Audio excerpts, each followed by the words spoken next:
Sebagaimana Pastor Philip sudah sampaikan di ibadah tutup tahun, bahwa tahun ini itu disebut dengan visi dari tahun ini itu adalah tahun pergeseran besar dan mujizat. Nah, mendukung untuk hal ini, saya ingin ajak saudara sekalian sepanjang hari ini untuk mencoba untuk merenungkan lebih dalam, ya. Sebab ketika saudara mendengar kata geser, ya, geser, ya, bukan beser ya, kalau beser lain, geser, ya. Kalau ada orang yang ngomong gitu dan saudara dengar, saudara pasti akan bertanya, siapa yang digeser? Apanya yang digeser? Lalu kalau saudara sudah tahu, oh, saya yang harus digeser. Geser kemana? Dari mana menuju kemana? Nah, itu saya sampaikan di ibadah yang pertama, ada 3 titik utama untuk kita start membuat penggeseran, ya. Dan 3 titik itu sudah saya jelaskan di ibadah yang pertama. Kalau saudara membutuhkannya, nanti saudara bisa datang ke Pustaka Raja Wali dan mendapatkan rekamannya. Kemudian di ibadah yang kedua, saya menyampaikan satu firman yang saya sangat berharap itu menjadi sebuah cermin bagi kita, ya, untuk melihat. Saya beri judul firman itu adalah cara menghadapi masalah. Cermin seperti apa? Kalau saudara mendengarkan firman itu, semoga saudara bercermin. Oh, seharusnya itu menghadapi masalah itu harus begini caranya. Kalau saya kok seperti ini ya, maka mari kita geser ke sana, ya. Kita tinggalkan yang cara yang lama, ayo kita pakai cara yang baru. Saya sampaikan firman ini dengan kita belajar dari seorang tokoh Alkitab yang sudah terbukti mengalami kemenangan dari segala persoalan yang dikatakan persoalan yang sangat besar dalam hidupnya, yaitu Daud, ya. Mazmur pasal 17 itu menjadi acuannya. Kemudian di ibadah yang ketiga ini, saya akan sampaikan tentang mengelola ambisi, ya. Ambisi itu penting, saya akan jelaskan kepada saudara sekalian. Tapi kalau tidak dikelola, ambisi bisa menjadi seperti api, yang kalau kita kelola bisa berguna untuk kita, dan kita sangat membutuhkan api itu. Tapi kalau tidak kita kelola dengan baik, api itu bisa membakar, bahkan membinasakan kita. Nah, kemudian yang keempat, saudara tentu sudah sering mendengar istilah ini, yaitu hukum tabur dan tuai. Seperti apa Alkitab menjelaskan tentang hukum tabur dan tuai ini? Lalu, untuk apa hukum tabur dan tuai itu diadakan untuk kita sekalian? Nah, akan saya jelaskan di ibadah yang berikutnya. Dan yang kelima, baru saya membahas kalimat yang terakhir atau kata yang terakhir dari visi kita di tahun ini. Tahun pergeseran besar atau pergeseran ilahi, dan apa saudara? Mujizat, ya, mujizat. Nah, saya beri judul mujizat masih ada. Semoga di tahun ini ketika kita bergeser pada jalan Tuhan, maka di setiap langkah kita juga disertai dengan mujizat dari Tuhan. Amin. Sehingga tidak ada yang mustahil bagi orang percaya, itu betul-betul kita alami dalam hidup ini. Ada amin? Berikan kemuliaan untuk nama Tuhan. Nah, mari kita lihat di menu yang ketiga ini, yaitu mengelola ambisi. Saya akan mulai dengan mengajak saudara melihat satu catatan Alkitab di dalam kitab Injil Lukas, pasal 22 ayat yang ke-24. Perhatikan ayat ini berkata seperti ini. Terjadilah juga pertengkaran di antara murid-murid Yesus. Dan apa yang dipertengkarkan? Siapakah yang dapat dianggap terbesar bagi mereka? Di antara mereka, ya. Jadi terjadilah juga pertengkaran di antara murid-murid Yesus. Siapakah yang dapat dianggap terbesar di antara mereka? Oh, Alkitab kita itu adalah buku yang jujur, saudara. Ya, dia akan menceritakan apa adanya. Hal-hal yang baik maupun hal-hal yang buruk ditulis apa adanya. Kenapa kok bisa demikian? Karena Alkitab ini mau menjelaskan bahwa Tuhan itu memakai yang namanya manusia. Dan manusia itu tidak ada yang sempurna, kecuali Yesus. Hanya Yesus yang sempurna. Tapi yang namanya manusia dengan titel apapun juga tetap manusia. Ya, punya kelemahan dan punya kelebihan. Demikian juga dengan Injil Lukas pasal 22 ayat 24 ini mencatat sebuah peristiwa yang sebetulnya memalukan, yaitu pertengkaran di antara murid-murid Yesus. Siapakah yang disebut murid-murid Yesus ini? Yaitu 12 rasul itu, saudara. Kenapa saya sebut sebagai memalukan? Karena jabatan atau panggilan mereka sebagai rasul itu adalah posisi yang sangat mulia. Alkitab berkata dengan jelas di dalam Efesus pasal 2 ayat 19 sampai ayat yang ke-20 bahwa rasul-rasul ini dalam panggilannya itu ditetapkan oleh Tuhan menjadi fondasi dari bangunan yang namanya gereja. Ya, saudara dan saya membangun kehidupan iman sebagai gereja Tuhan di atas dasar apa? Yesus sebagai batu penjuru dan para rasul serta para nabi. Yaitu 12 rasul itu, saudara, ya. 12 rasul itu. Dan yang menarik dari catatan Injil Lukas ini, ternyata pertengkaran itu bukan yang pertama kali dan satu kali itu terjadi, saudara. Pertengkaran itu terjadi 3 kali dengan topik yang sama, saudara. Dengan topik yang sama, yaitu siapa yang lebih besar di antara mereka. Tidak perlu dibaca ayatnya, tetapi saya akan jelaskan. Yang pertama pertengkaran itu terjadi saat mereka bersama dengan Yesus dalam perjalanan menuju ke Kapernaum. Markus pasal 9 ayat 33 sampai 34. Itu terjadi pertengkaran di antara mereka. Siapa yang terbesar di antara mereka? Lalu rupanya di pertengkaran yang pertama itu sangat serius, saudara. Sehingga yang kedua di kejadian yang berikutnya, Yakobus dan Yohanes yang lazim disebut sebagai anak-anak Zebedius itu memanggil ibu mereka. Bayangkan, saudara, ini serius sekali ya. Anak-anak bertengkar terus panggil ibunya, saudara. Ya, jadi ini serius sekali nih, saudara. Dan ibunya itu disuruh, diminta oleh anak-anaknya untuk ngomong sama Tuhan Yesus. Ngomong seperti apa? Saya akan bacakan untuk saudara. Diceritakan begini.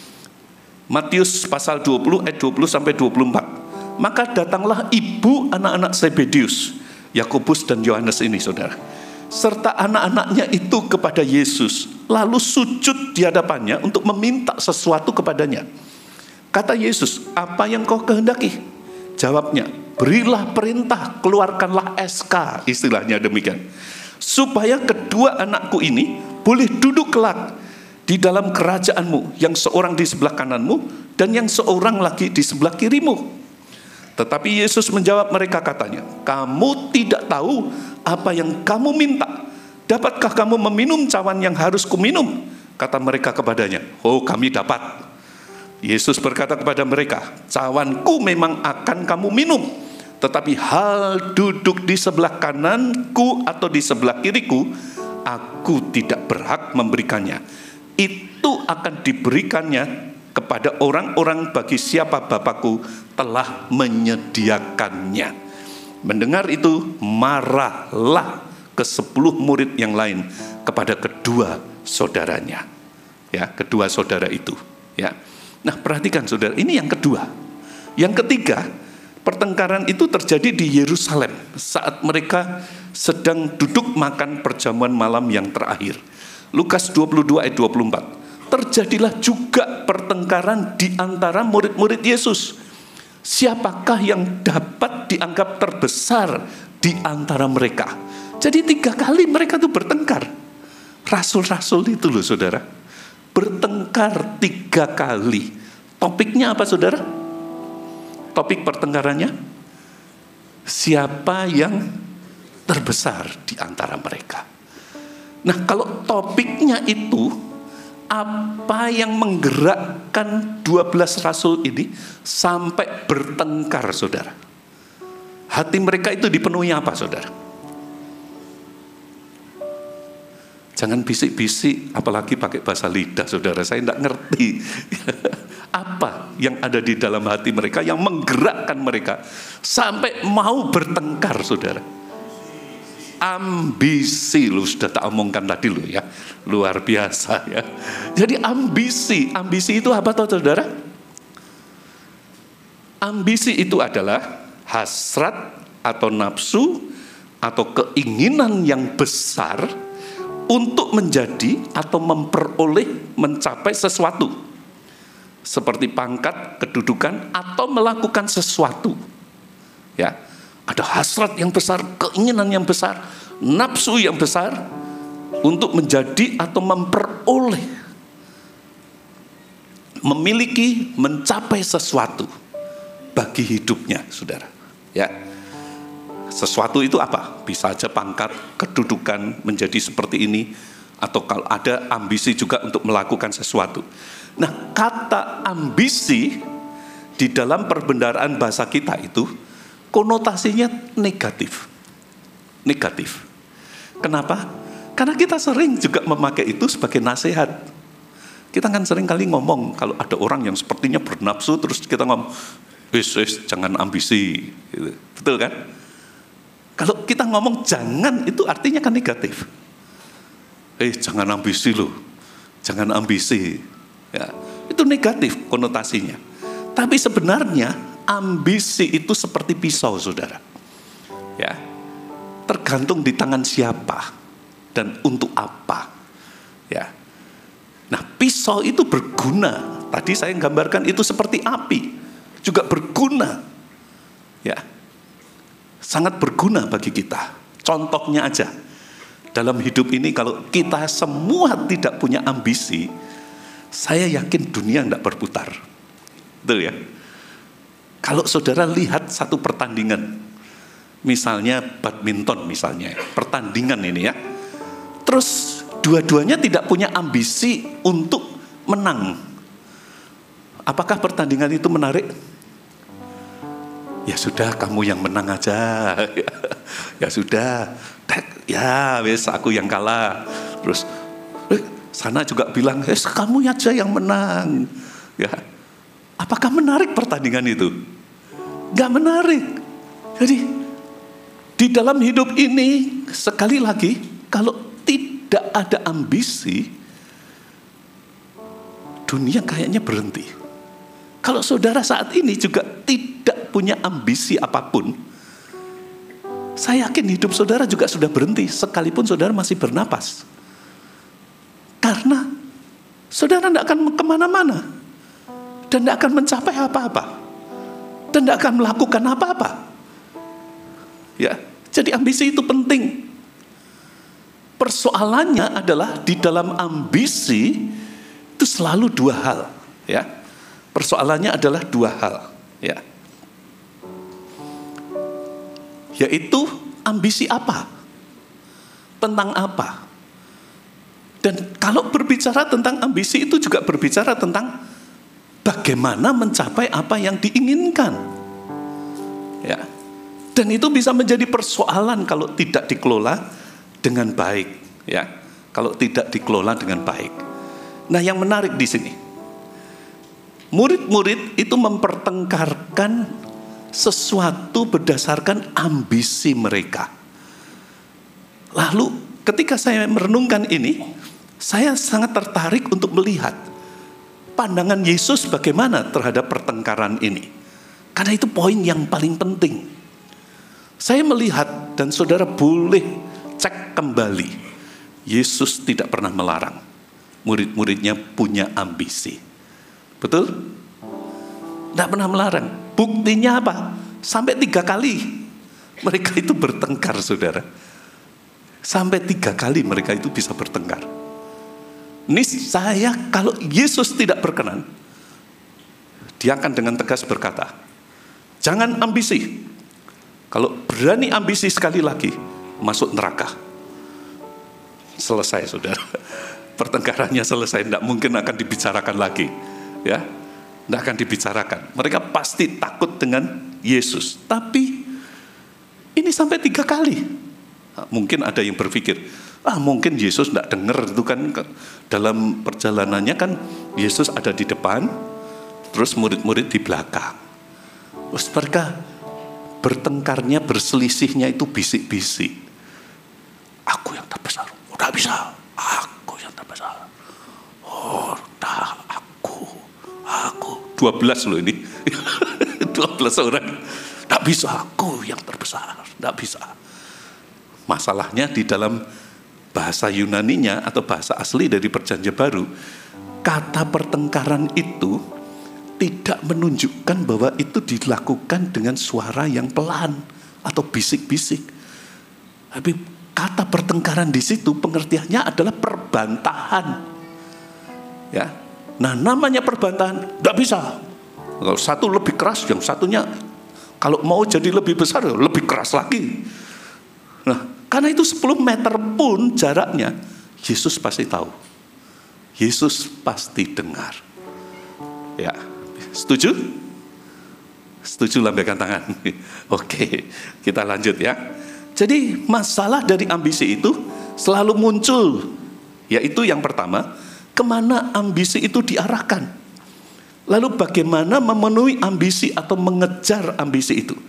Kalau ambisi itu diarahkan kepada hal-hal dunia, keinginan-keinginan dunia yang didasari oleh nafsu-nafsu daging, maka tanda-tanda bahaya sudah mulai kelihatan.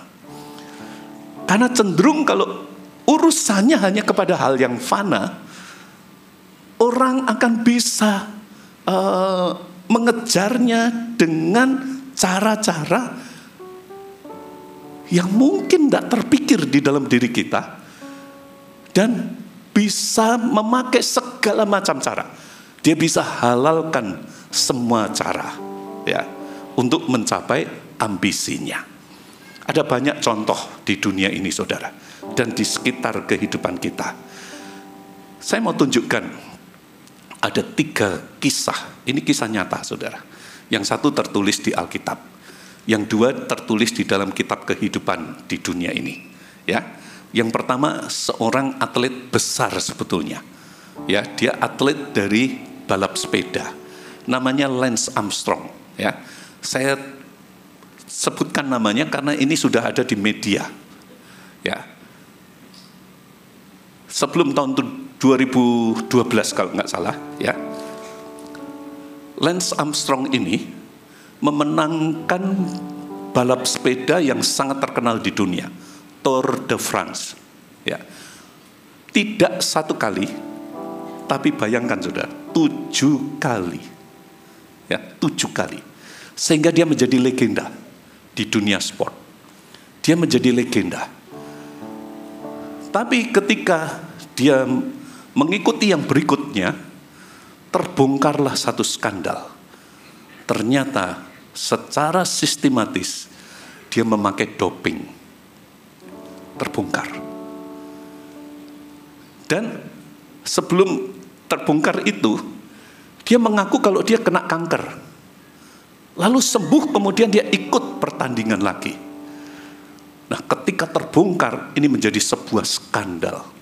Ya, orang jadi tidak percaya lagi kepadanya. Memang dia sudah menjuarai 7 kali Tour de France, tapi semuanya itu jadi hangus, terbakar. Hangus, terbakar. Kemudian di satu gereja di luar negeri. Waktu itu saya ikut konferensinya. Saya tidak sebutkan di mana, ya. Tapi gereja ini terkenal dengan bandnya, band rohaninya. Ya, lagu-lagunya sempat menguasai kancah lagu di gereja seluruh dunia. Dan bahkan kita juga sering menyanyikan lagu-lagu dari gereja ini. Nah, tahun 2007 saya ikut konferensi di sana. Dan bandnya memberikan menjadi puncak dari acara-acara yang diadakan dalam konferensi itu. Nah, di puncak dari penampilan band itu muncullah seorang penyanyi yang sebetulnya adalah seorang pendeta.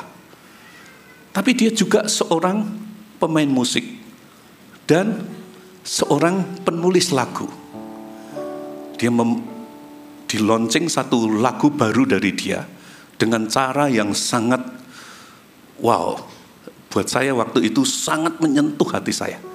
Karena ada kabar berita bahwa dia mengalami sakit kanker, ya. Cancer stadium 4 kalau nggak salah. Dan dia tetap tampil di depan umum dengan memainkan gitarnya dan menyanyikan lagu ciptaannya itu. Ya, The Healer judulnya. Dan waktu nyanyi itu dia pakai oksigen, saudara. Bayangkan saudara, menunjukkan kalau dia sakit. 2 minggu setelah saya pulang dari konferensi ini, ada rilis dari gereja itu meminta maaf. Karena ternyata orang yang mengaku sebagai orang yang kena kanker itu, dan sebelum ini terbongkar, tuh, waktu dia nyanyikan itu hampir semua audiens itu menangis. Ribuan, saudara. Saya termasuk yang menangis terjamah, saudara. Karena kata-kata pujian itu betul-betul sangat menginspirasi, membangkitkan iman luar biasa. Tapi kemudian terbongkar bahwa ternyata sakit kansernya itu bohongan, saudara. Aduh, kalau orang kanker bohongan sembuh, itu masih ada. Ini orang sehat bohongan jadi kanker, saudara. Bayangkan saudara, amit-amit kan. Amit-amit dalam nama Tuhan Yesus. Ini mengaku begitu saudara. Dan gerejanya itu selama ini percaya karena apa? Karena dari waktu ke waktu dia menyodorkan hasil pemeriksaan labnya. Dan belakangan terbongkar bahwa dia memalsukan semua hasil labnya itu. Mengerikan ya. Saya tidak tahu apa maksudnya, tetapi yang saya tahu itu pasti didorong oleh ambisi. Didorong oleh ambisi. Dan kalau yang di Alkitab itu lebih mengerikan lagi. Ada seorang perempuan, nenek tua sebetulnya. Tapi puji Tuhan bukan anggota senior di GMS. Ya, kalau senior di GMS semua baik-baik. Ya, ambisinya lain. Ya. Di 2 Tawarikh pasal 22, ayat yang ke-10 sampai ayat 12. Namanya adalah Atalia. Dia dia menjadi ibu suri di Israel. Yang waktu itu kerajaan Israel sudah terbelah jadi 2. Kemudian dia berada di kerajaan selatan, ya. Padahal dia adalah keturunan dari Raja Ahab di kerajaan utara. Lalu menikah dengan keturunan dari kerajaan selatan itu. Dan kemudian menjadi ibu suri. Nah, apa yang terjadi saudara? 2 Tawarikh pasal 22 ayat 10 sampai 12. Saya akan bacakan untuk saudara. Ketika Atalia, ibu Ahazia, melihat bahwa anaknya, Raja Ahazia itu, sudah mati, maka bangkitlah ia membinasakan seluruh keturunan raja dari kaum Yehuda. Siapa ini? Cucu-cucunya saudara. Cucu-cucunya sendiri saudara. Membinasakan itu artinya dibunuh semuanya. Ambisinya apa? Ambisinya dia menjadi ratu. Dia menjadi ratu. Itu mengerikan ya. Jadi ambisi itu kalau tidak dikelola dengan benar dan dijalankan di dalam kebenaran, itu bisa menjadi seperti api yang menghanguskan dan membinasakan. Orang bisa diubah menjadi monster. Orang bisa diubah menjadi pendusta besar dan sebagainya. Mengerikan saudara. Mengerikan. Nah, penting bagi kita untuk mengerti apa yang diajarkan Yesus kepada murid-muridnya. Ketika dia melihat murid-muridnya itu dikuasai oleh ambisi menjadi yang terbesar itu. Nah, saya kemudian merenungkannya dan saya mendapatkan beberapa kesimpulan yang menjadi pelajaran untuk saya secara pribadi. Ya, yang pertama adalah Yesus mengajarkan bahwa ambisi itu jangan diarahkan untuk jabatan atau posisi. Ya, jangan diarahkan untuk jabatan atau posisi. Itu ambisi harus diarahkan jangan untuk jabatan atau posisi. Markus pasal yang ke-10 ayat 38 sampai 45. Saya bacakan untuk saudara. Tetapi kata Yesus kepada mereka, kamu tidak tahu apa yang kamu minta. Jadi mereka tuh minta menjadi yang terbesar. Bahkan melalui mamanya anak-anak Zebedius ini, mintanya sudah jelas. Yang satu di sebelah kanan, yang satu di sebelah kiri. Istilahnya jadi apa? Jadi wakilnya, istilahnya begitu. Di posisi sebagai Perdana Menteri dan Presiden mungkin. Ya, istilahnya demikian, ya. Tetapi kata Yesus kepada mereka, kamu tidak tahu apa yang kamu minta. Dapatkah kamu meminum cawan yang harus kuminum dan dibaptis dengan baptisan yang harus kuterima? Karena ambisinya mereka tidak pikir panjang. Jawab mereka, kami dapat. Yesus berkata kepada mereka, memang kamu akan meminum cawan yang harus kuminum dan akan dibaptis dengan baptisan yang harus kuterima. Lalu Tuhan Yesus mengajarkan, ambisi itu jangan diarahkan ke sana, ke jabatan atau posisi, ya. Tetapi hal duduk di sebelah kananku atau di sebelah kiriku, aku tidak berhak memberikannya. Itu akan diberikan kepada orang-orang bagi siapa itu telah disediakan. Kenapa tidak boleh diarahkan kepada jabatan atau posisi? Karena jabatan dan posisi itu penentuan dari Tuhan. Amin, saudara. Penentuan dari Tuhan, ya. Penentuan dari Tuhan. Loh, kalau gitu kita tidak boleh menjadi seperti, misalnya menjadi pejabat, menjadi ketua, tidak boleh berambisi. Caranya, saudara, jangan diarahkan kepada ketuanya. Nanti saya akan jelaskan lebih jauh. Karena menjadi ketua, menjadi pemimpin dan sebagainya, itu adalah penentuan dari Tuhan. Alkitab jelas berkata dalam Roma 13 ayat 1 sampai 2. Tiap-tiap orang harus takluk kepada pemerintah yang di atasnya. Sebab tidak ada pemerintah yang tidak berasal dari Allah. Dan pemerintah-pemerintah yang ada ditetapkan oleh Allah. Ditetapkan oleh Allah. Di satu pemilu, di salah satu pemilu, saya tidak mau tunjukkan. Saya mengikuti kampanye, itu masa kampanye, ya. Waktu itu partai sedang banyak, muncul banyak dari setelah Pak Harto. Saudara pasti bisa mereka-reka. Nah, kemudian sementara saya nonton itu, saya berdoa, Tuhan yang mana sih? Yang mana ini? Muncullah satu pemimpin partai, ya. Baru saya berdoa begitu, muncul satu pemimpin partai, lalu Tuhan ngomong ini. Saya langsung tahu orang ini. Padahal partainya kecil, saudara. Ya, partainya kecil. Tapi apa yang terjadi? Orang itu yang kemudian menang. Ya, semua ditentukan oleh Allah. Saya belajar dari situ. Ya, karena firman Tuhan sudah ngomong, sebab itu barang siapa melawan pemerintah, ia melawan ketetapan Allah. Dan siapa yang melakukannya akan mendatangkan hukuman atas dirinya. Jadi jabatan, posisi itu penentuan Tuhan. Tuhan yang menentukan. Dan ketika saya memegang kebenaran ini, saya sendiri mengalami, ya, ketika saya tidak berambisi kepada sebuah jabatan, pada ujungnya, kalau Tuhan yang menghendaki, dengan mudah kita akan sampai ke sana. Amin. Ya, Daniel, dia tidak punya ambisi untuk mencapai satu jabatan. Berambisi yang bagaimana, wong posisinya juga adalah orang buangan. Dia hanya sebagai tawanan perang. Tapi dia punya ambisi, arahnya ambisi itu diarahkan untuk berkenan kepada Tuhan. Dan waktu dia membangun hidupnya berkenan kepada Tuhan, Tuhan menentukan 6 raja berganti, Daniel selalu menjadi orang kedua di kerajaan Babel. Bagaimana itu bisa terjadi? Karena Tuhan yang menentukan. Dan kalau Tuhan sudah menaruh pada jabatan itu, usaha orang untuk menurunkan tidak akan pernah berhasil. Percayalah, tidak akan pernah berhasil.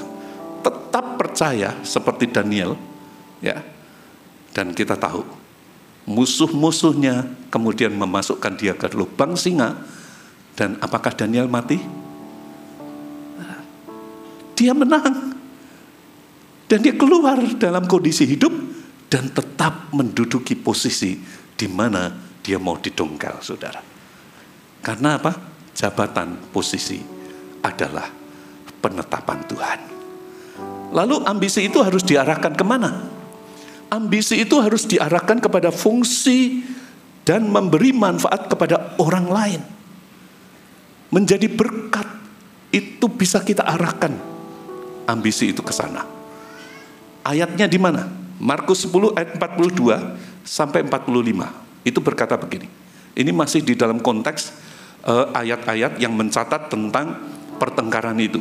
Tetapi Yesus memanggil mereka lalu berkata, kamu tahu bahwa mereka yang disebut pemerintah bangsa-bangsa memerintah rakyatnya dengan tangan besi, dan pembesar-pembesarnya menjalankan kuasanya dengan keras atas mereka. Lalu perhatikan ayat 43. Baca bersama dengan saya kalimat pertamanya, ya, dalam hitungan yang ketiga. 1, 2, 3. Tidaklah demikian di antara kamu.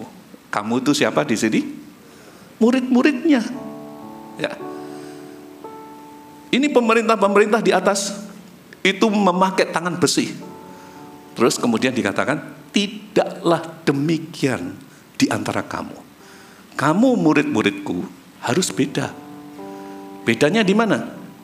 Barang siapa ingin menjadi besar di antara kamu, hendaklah ia, apa saudara? Menjadi pelayanmu. Melayani. Jadi ambisinya itu diarahkan untuk menjadi berkat, untuk berfungsi di dalam kehidupan kita. Dan itu sudah dibuktikan, saudara. Di dunia sekuler saja, orang yang tidak punya ambisi kepada jabatan, tapi dia melakukan pekerjaannya dengan setia, dengan baik, memberikan istilahnya the best dari hidupnya, apa yang terjadi? Jalannya naik. Jalannya naik. Percayalah, bukan turun. Mau dijegal kayak apapun juga. Kalau ini adalah prinsip Tuhan, pasti akan jadi. Pasti akan naik. Karena Tuhan sudah mengiring dengan janjinya. Kamu tidak akan dibawa turun, tetapi akan dibawa naik. Kamu tidak ditentukan menjadi ekor, tetapi ditentukan menjadi kepala. Kamu tidak akan berhutang, tetapi akan menjadi yang memberi piutang. Nah, tidaklah demikian di antara kamu. Barang siapa ingin menjadi yang terkemuka di antara kamu, hendaklah ia menjadi hamba untuk semuanya. Dari bawah. Berambisilah untuk berfungsi di tempatmu, di dalam posisimu. Dan contohlah 2 hamba dalam perumpamaan talenta, yaitu yang menerima 5 dan menerima 2. Tidak bertanya, tetapi dia kerjakan apa yang harus dia kerjakan. Dan dia kerjakan sebaik mungkin. Dari dapat 5, dia kelola 5 itu, menghasilkan 5 yang lain. Dan apa yang terjadi? Tuhan Yesus ngomongnya begini, baik sekali perbuatanmu, hai hambaku yang baik dan setia. Karena kamu sudah setia dengan perkara yang kecil, masuklah ke dalam kesukaan Tuhanmu, dan aku akan memberikan perkara yang lebih besar. Jadi kerjakan, berfungsilah di situ, dan berfungsinya itu lakukan dengan ambisi, dengan sebuah keinginan, dengan sebuah hasrat. Aku ingin jadi berkat, ya, arahkan ke situ, ya, ambisimu itu. Maka saudara akan lihat hidupmu akan disyukuri oleh banyak orang. Amin. Kok kayaknya tidak percaya nih. Oke. Iya, kemudian yang ketiga, ambisi harus didasari oleh ketulusan dan keikhlasan hati. Jangan ada udang di balik batu. Kelihatannya rendah hati tapi tetap ngarahnya ke jabatan. Jangan saudara, ke posisi. Jangan, kalau begitu saudara menaruh lubang di setiap jalan yang sedang saudara jalani. Hati-hati, saudara akan terperosok ke dalamnya. Amin. Ya, ayatnya di mana? Mari kita lihat bersama Markus 9 ayat 35 sampai 37. Dikatakan begini, lalu Yesus duduk dan memanggil ke-12 murid itu, katanya kepada mereka, jika seseorang ingin menjadi yang terdahulu, ya hendaklah ia menjadi yang terakhir dari semuanya dan pelayan dari semuanya. Maka Yesus mengambil seorang anak kecil dan menempatkannya di tengah-tengah mereka. Kemudian ia memeluk anak itu dan berkata kepada mereka, barang siapa menyambut seorang anak seperti ini dalam namaku, ia menyambut aku. Dan barang siapa menyambut aku, bukan aku yang disambutnya, tetapi dia yang mengutus aku. Menyambut anak. Apa yang bisa diharapkan dari menyambut anak? Dia belum bisa bantu kita. Dia belum bisa memberikan apa-apa untuk kita. Ya, malah dia yang berharap dari kita. Bisa ngerti maksud saya? Jadi Yesus sedang mengajarkan ketulusan. Kalau kamu mau melakukan sesuatu, ini loh contohnya, aku menyambut anak dan memeluknya. Dan yang dilakukan itu adalah dilakukan dengan ketulusan, tidak mencari imbalan. Tidak ada udang di balik batu. Ya, enaknya udang di balik bakwan, ote-ote. Nah, itu yang harus kita lakukan, saudara. Kelolalah ambisi sesuai dengan jalan yang memang sudah ditetapkan oleh Tuhan. Saya mau menutup dengan sebuah cerita, saudara. Pada tahun 2003, seorang jurnalis bernama Michael Wiskoff, dia wartawan majalah Time. Dia berangkat ke Irak bersama dengan tentara Amerika Serikat. Kemudian ia meliput suasana perang dari dalam tank baja. Ketika tank itu sedang berjalan, saudara, tiba-tiba ada musuh yang memasukkan granat ke dalam tank itu. Dan meledaklah granat itu.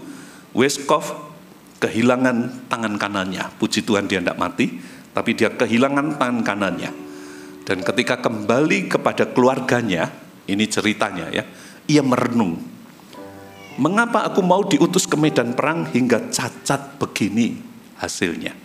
Akhirnya ia menemukan jawabnya, yaitu ambisi. Wiskoff ingin menaikkan pamornya supaya menjadi jurnalis yang terhebat. Dan ketika dia mengungkapkan jawabannya, menunjukkan bahwa dia menyesali kehilangan tangannya hanya karena ambisi. Ada banyak orang terbakar oleh ambisi sehingga dia kehilangan keluarganya, istrinya, anak-anaknya, teman-temannya. Bahkan ada yang karena ambisi kehilangan imannya kepada Yesus. Kalau ada di antara saudara yang sudah terlanjur seperti itu, hari ini mari datang kembali kepada Tuhan. Tundukkan dirimu di hadapan Tuhan. Saya percaya Tuhan akan memberikan hidup yang baru, kesempatan yang baru untuk saudara bisa membangun kehidupan yang berkenan kepada Tuhan. Dan percayalah Tuhan memiliki rencana yang besar atas hidupmu. Amin.